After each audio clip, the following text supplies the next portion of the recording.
मेरे प्यारे बच्चों, आप सब कैसे हो? बच्चों, मुझे ये बताओ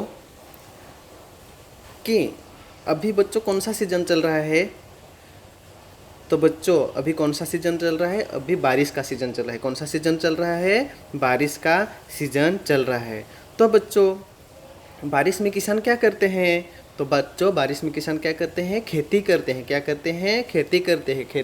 खेत में क्या करते हैं? खेती करते हैं। तो बच्चों, वो किसान खेत में क्या करते हैं? काम करते हैं। क्या करते हैं? काम करते हैं। तो बच्चों, काम का दूसरा शब्द क्या है? काम का दूसरा शब्द क्या है बच्चों? काम का दूसरा शब्द है कर्म। क्या है? कर्म। तो बच्चों, आज हम उसी पाठ के रिलेटिव एक पाठ पढ़ाई करेंगे। उस पाठ का नाम क्या है बच्चों? कर्मशील बनो। क्या बच्चों, पाठ का नाम क्या है? कर्मशील बनो। तो पाठ नंबर 2 है। पाठ नंबर कितना है बच्चों?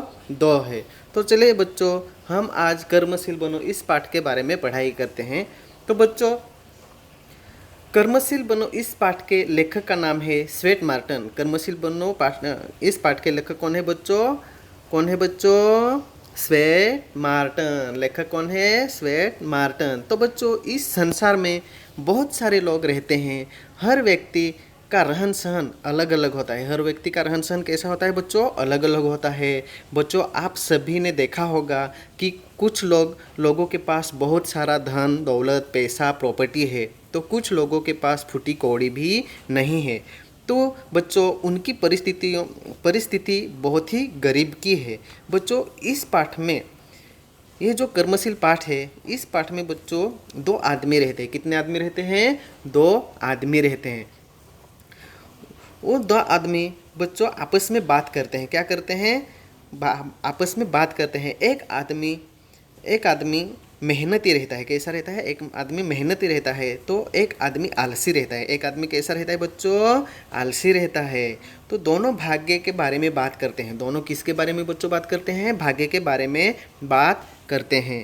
तो दोनों यह बात करते हैं कि आदमी के बीच भिन्नता क्यों है। दोनों बच्चों, वो दोनों आदमी क्या करते हैं बातें कि आदमी के बीच में ऐसी भिन्नता क्यों है। तो ऐसी दोनों आदमी क्या करते हैं बच्चों? बातें करते हैं। तो उसका उनको तुरंत जवाब मिलता है। उस प्रश्न का उनको तुरंत क्या जवाब मिलता है? तो उसका जवाब क्या मिलता है बच्चों? तो उसका जवाब है अपना अपना भाग्य। उसका जवाब क्या है बच्चों? उसका जवाब है अपना अपना। अब उसका जवाब बच्चों क्या है? तो देखिए, उसका जवाब है बच्चों यहाँ पे अपना अपना भाग्य। क्या है? अपना अपना भाग्य।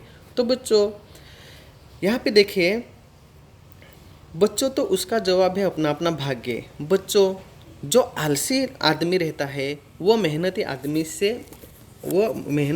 से पूछता है कि भाग्य ने मनुष्य को इतना गुमराह कर दिया है कि किसी और बात ने किसी को गुमराह नहीं किया है। ऐसी वह दोनों बातें करते हैं। ऐसी बातें करते हैं। बाद में वो आलसी आदमी मेहनती आदमी से क्या पूछता है बच्चों? कि भाग्य का निर्माण कहाँ से हुआ है। अभी वहाँ पे क्या पूछता है एक आदमी वो दूसरे से कि भाग्य का निर्माण कहाँ से हुआ है। तो वो क्या होता है कि भाग्य का कोई इतिहास नहीं है। उत्तर क्या देते हैं वो? कि भाग्य का कोई इतिहास नहीं है। ऐसी बातें करते हैं। वो दोनों ऐसी बातें करते हैं। जो लोग आलसी रहते हैं उन लोगों ने इस भाग्य का निर्माण किया है। अभी बच्चों क्या वो कहते हैं कि जो लोग आलसी रहते हैं उन लोगों ने इस भाग्य का नाम दिया है, उन लोगों ने भाग्य का निर्माण किया है। और वह आलसी लोग क्या करते हैं? कोई भी क्या करते हैं कि कोई भी कार्य या परिश्रम करने से घबराते हैं। वो आलसी लोग बच्चों क्या करते हैं? कोई भी उनको कार्य कहा जाए तो वह कार्य करने से क्या करते हैं? घबराते हैं। क्या? डगमगाते हैं, घबराते हैं कि वह काम मेरे से नहीं होगा, ऐसे वो सोचते हैं। तो वह घबराते हैं। और वह आलसी लोग यह सोचते हैं कि हमारे पास मुफ्त में सब कुछ चला आना चाहिए। वही लोग भाग्य की बात करते हैं। भाग्य की बात कौन करते हैं बच्चों? कि ऐसे लोग जो आलसी लोग हैं वो यही सोचते हैं कि हमारे पास मुफ्त में सब कुछ आना चाहिए, यही वह सोचते हैं। तो आलसी लोग बच्चों देखो बच्चों, आलसी लोग क्या करते हैं? आलसी लोग यही सोचते हैं कि हमारे पास क्या आना चाहिए? सब कुछ मुफ्त में आना चाहिए, यही सोचते हैं। तो बाद में आलसी लोग क्या सोचते हैं बच्चों कि मेरे तकदीर में तो कुछ नहीं लिखा है, जिनके तकदीर में लिखा उन्हीं के अंदर भाग्य लिखा है। ऐसी वह बातें कौन करते हैं? जो आलसी लोग हैं वह करते हैं। उन्हीं को सब कुछ मिलता है, ये ऐसी वह बातें करते हैं। तो बच्चों आगे देखिए, यही तो आदमी, वह आलसी आदमी सोचते हैं बच्चों। तब उसमें देखो बच्चों, वो परिश्रमी आदमी रहता है, जो जैसे कि वहाँ पे देखो बच्चों, जो परिश्रमी आदमी रहता है उसको वो परिश्रमी आदमी रहता है, उसको किसकी कहानी याद आ जाती है बच्चों? एक लोमड़ी की कहानी याद आती है। किसकी? लोमड़ी की कहानी याद आ जाती है। तो वो लोमड़ी की कहानी याद आती है, तो बच्चों वो क्या कहता है कि बच्चों देखिए बच्चों आगे कि लोमड़ी जो बच्चों, लोमड़ी को अंगूर खाने की बहुत इच्छा होती है बच्चों। लोमड़ी को क्या? अंगूर खाने की बहुत ही अंगूर खाने की इच्छा रहती है। लेकिन वह लोमड़ी, यह अंगूर खट्टे हैं, मैं नहीं खाऊंगा, ऐसे वह लोमड़ी सोचता है। लोमड़ी क्या कहता है बच्चों कि वह अंगूर कैसे हैं? खट्टे हैं, मैं नहीं खाऊंगा, ऐसे वह सोचता है। दरअसल वह अंगूर कैसे रहते हैं बच्चों? मीठे रहते हैं। कैसे रहते हैं? मीठे रहते हैं। तो बच्चों यहीं पे तो वो लोमड़ी क्या करता है बच्चों? धोखा खा जाता है। तो देखो बच्चों आगे कि इसी प्रकार वहाँ पे बच्चों यहाँ पे देखें, इसी प्रकार वहाँ पे वो जो आदमी रहता है, वो मेहनती आदमी रहता है कि उन लोगों से पूछो वह हर दिन क्या क्या करते हैं। उन लोगों से पूछने के लिए बोलते हैं कि उन लोगों की दिनचर्या पूछने के लिए बोलते हैं कि वो हर दिन सुबह उठकर क्या क्या करते हैं, वो पूछो उन लोगों से जाके, ऐसे वो पूछने लगता है। जो मेहनती लोग रहते हैं वह रात दिन बहुत श्रम करके वह अपने आप को किस तरह बनाते हैं वह तो उन्हीं लोगों को मालूम है। तब आपको पता चलेगा कि वह लोग अपना भाग्य कैसे बनाते हैं। तो देखो बच्चों, यहाँ पे यही वो दोनों बातें करते हैं। जो कुछ भी मेहनती लोग के पास है वह उनके विचार कर्म की वजह से उनको अच्छा फल मिलता है। अभी जो मेहनती लोग हैं बच्चों, वो मैं अभी भी फिर से एक बार बोलता हूँ कि जो मेहनती लोग हैं उनके सूझबूझ विचार वो कर्म की वजह से होते हैं। किसके वजह से? कर्म के वजह से होते हैं। और वह मेहनती लोग ही सोच समझकर अपना भाग्य बनाते हैं बच्चों। तो बच्चों जो मेहनती लोग हैं वही अपना भाग्य बनाते हैं। जो लोग आलसी हैं उन लोगों ने भाग्य का नाम दिया है। इस प्रकार बच्चों भाग्य की उत्पत्ति हुई है। समझ में आया बच्चों किस प्रकार भाग्य की उत्पत्ति हुई है? तो बच्चों उन लोगों ने भाग्य का नाम दिया है। इस प्रकार बच्चों भाग्य की उत्पत्ति हुए। जो ईश्वर ने भाग्य में लिखा होगा वही लिखा होगा। ईश्वर के सामने आदमी, जो ईश्वर ने हमारे, जैसे कि बच्चों हमारे भाग्य में जो ईश्वर ने लिखा होगा वही हमारे अंदर होगा। ईश्वर के सामने आदमी बच्चों कुछ भी नहीं कर सकता है। देखो बच्चों, हम ईश्वर के सामने कुछ नहीं कर सकते हैं।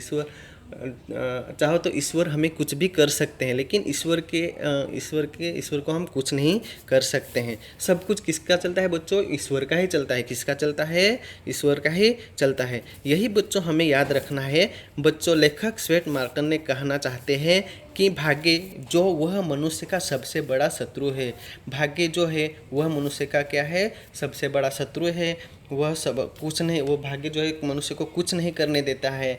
वह भाग्य मनुष्य को आलसी बना देता है। बच्चों हम कोई भी काम करने के लिए हाथ में लेते हैं, वह काम हम असफलता के कारण वह क्या करते हैं? हम बच्चों छोड़ देते हैं। कोई भी काम हाथ में लेते हैं, करने के लिए जाते हैं, लेकिन वह असफलता के कारण हम क्या करते हैं बच्चों? वो काम छोड़ देते हैं। और बाद में हम क्या कहते हैं? और बाद में वह आदमी क्या सोचता है कि भाग्य हमारा साथ नहीं देता है, और इसी के फिर आदमी उस काम को क्या करता है बच्चों? छोड़ देता है। बाद में उस आदमी क्या करता है? उस काम को छोड़ देता है और दूसरी बार वह काम नहीं करता है। और बाद में वो दूसरी बार क्या करता है? वो दूसरी बार काम नहीं करता है। भले ही बाद में उस काम में सफलता मिलती होगी, फिर भी वह काम करना छोड़ देता है, फिर भी वह काम करना क्या करता है बच्चों, छोड़ देता है। और बाद में आगे क्या करता है, और बच्चों आगे देखिए बच्चों, आदमी भी वहीं पे सबसे बड़ा धोखा खाता है।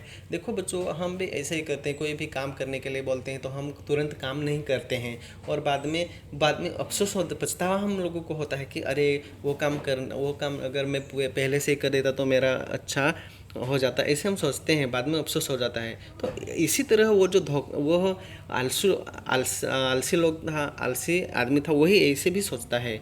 और बाद में बोलते हैं कि हमारे भाग्य में नहीं लिखा है। एक दिन बच्चों क्या होता है कि एक गांव में जमीन मालिक जमीन खरीदने आता है। कौन आता है? जमीन मालिक जमीन खरीदने आता है और जमीन बेच देता है। वो जमीन क्या कहते हैं? बेच देता है। और वही जमीन जो उनके पास पैसे रहते वो ज़मीन खरीद लेते हैं। क्या करते हैं बच्चों? वही ज़मीन क्या करते हैं? खरीद लेते हैं। और खरीदने के बाद वह क्या करता है? वह ज़मीन को खोदने लगता है। क्या करने लगता है? खोदने लगता है। खोदने के बाद उसमें से उनको कुछ नहीं हासिल होता है। ज़मीन में से उनको कुछ भी हासिल नहीं होता है। दरअसल उस ज़मीन में क्या थे? हीरे थे। लेकिन वह खोदता है लेकिन उसको कुछ नहीं वहाँ से मिलता है। लेकिन अगले दिन क्या करता है? वही ज़मीन दूसरा मालिक खरीदने के लिए आता है बच्चों। तो वही ज़मीन खरीदने के लिए आते हैं तो वो बाद में क्या करते हैं बच्चों? वो ज़मीन खोदते हैं। खोदने के बाद उसमें से क्या मिलता है? उसमें से उनको क्या मिलता है? हीरे प्राप्त होते हैं, हीरे मिल जाते हैं। तो वह दूसरा आदमी था, वह बहुत खुश हो जाता था। जो परिश्रमी मेहनती आदमी था वो बहुत खुश हो जाता है। उसके बाद यही बात किसको पता चलती है? जो आलसी लोग था, उस आलसी आदमी था, उसको पता चलता है। तो वह बाद में यह सोचता है बच्चों कि ये जो हीरे हैं वह हीरे तो मेरे तकदीर में नहीं लिखे होंगे, इसीलिए मुझे नहीं मिले। वह हीरे तो उन्हीं के तकदीर में लिखे होंगे, इसीलिए उनको वह हीरे मिल गए होंगे, ऐसे वह सोचता है। लेकिन दरअसल बच्चों ऐसा कुछ नहीं है। तो दरअसल बच्चों ऐसा कुछ नहीं, उसमें क्या है? उसमें वो जो आलसी पहले ज़मीन खरीदने वाला था, उन्होंने क्या किया? वही काम कैसे किया बच्चों? वही काम उन्होंने जल्दबाजी में किया। कैसे? जल्दबाजी में किया, हड़बड़ी में किया। तो उसमें बाद में वो उनको कंटाल आ जाता है। वो बाद में कंटाल आ जाता है और वो काम छोड़ देता है। क्या करते हैं? वो काम क्या बच्चों करते हैं? वह आदमी छोड़ देता है। और जो दूसरा आदमी मेहनती आदमी था, वह क्या करता है? वही ज़मीन खोदने के लिए वह आराम से खोदता है। वह क्या आराम से खोदता है? सोच समझकर वह सब कुछ काम करता है। शांतिपूर्वक वह आराम से शांतिपूर्वक काम किया करता है। और बच्चों यहाँ पर हमें दोनों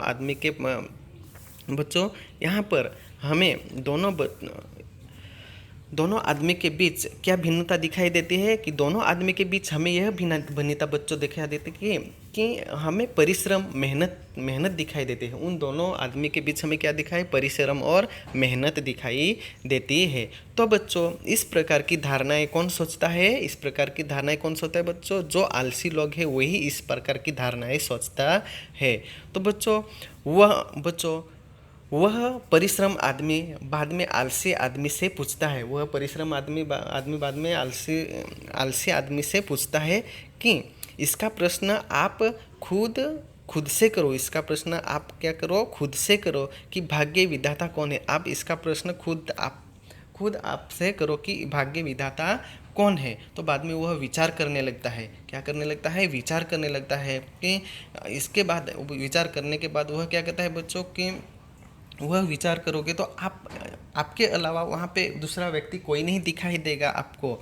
मेहनती आदमी यह पूछता है। मेहनती आदमी यह किससे पूछता है? किससे बात करता है? और जो आलसी आदमी रहता है उसी के साथ वह बात करता है। बाद में क्या होता है आगे बच्चों? तो सब कुछ अपने वो जो मेहनती आदमी है वह क्या पूछता है आलसी आदमी से? कि सब कुछ अपने हाथ में है, इसको कोई भी मना नहीं कर सकता है। क्या इसको कोई भी मना नहीं कर सकते हैं।